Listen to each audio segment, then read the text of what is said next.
ليفا ستايل. اوب اوب اوب اوب اوب اوبا ليفا ستايل. ليفا ستايل. اوبا ليفا ستايل. ملاحظة: كادر برنامج ليفا يعمل وفق المثل الشعبي من حبك لا شاك، لذلك كل اللي يطلعون بالبرنامج احنا نحبهم ونحب نتشاقى وياهم. وللتنويه فقط، احنا نشتغل حسب المادة 38 من الدستور العراقي، تقدرون تشوفوه. العلاقات العراقية مع بعض الدول بها شوية تقلبات. بعد التظاهرات الأخيرة ومن خلال وسائل الإعلام بدنا نسمع أنه أكو جهة معينة تقف وراء المتظاهرين. الطرف الثالث اللي كلها تدور عليه من هو يا ترى؟ الشبح، هذا الطرف الثالث. هناك شبح هو أقوى من المتظاهرين. شنو اللي يثبت؟ صدقني صدقني صدقني. يعني الاعتصام مسكون؟ هناك جهة كلنا نريد أن نغمض عيوننا عنها. قال بالا برتقالة قال لي عمي أقدم من 1 ل10 حلال. يما بسم الله الرحمن الرحيم. بسم الله الرحمن الرحيم. بسم الله الرحمن الرحيم. بسم الله الرحمن الرحيم. بسم الله الرحمن الرحيم. بسم الله الرحمن الرحيم. لا مو هذا. الطرف الثالث الدعم للتظاهرات من وجهة نظر بعض السياسيين مشترك. أولا دخل المشروع التركي على العراق بصورة مباشرة. تركيا؟ وماذا تريد تركيا؟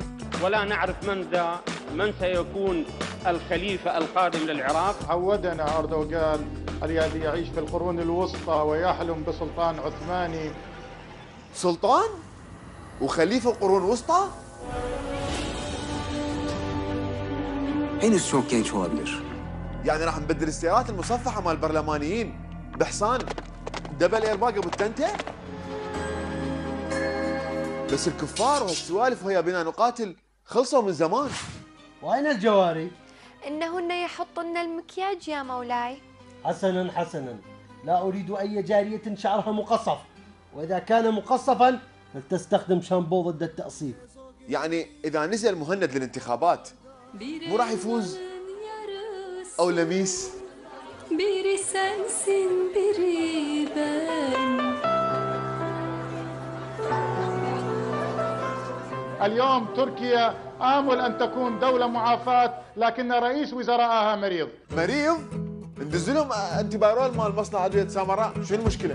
بس كيف تنظر الحكومه التركيه تجاه العراق؟ ومن رؤيته القروسطيه اسوه باكله القربيناغ؟ هذا نوع من انواع الحساء مع الارز، بس لا على تصرفاتهم وصار لهم هوايه هيك يسوون بينا هم، لازم احنا نقاطعهم تماما، لان القانون يقول من يشمبر لنا نشمبر له. حتى العام الماضي كان المالكي يطلب دعم تركيا في المواقف الصعبة عندما يواجه الهجمات الإرهابية، ونحن ندعم العراق في كل وقت.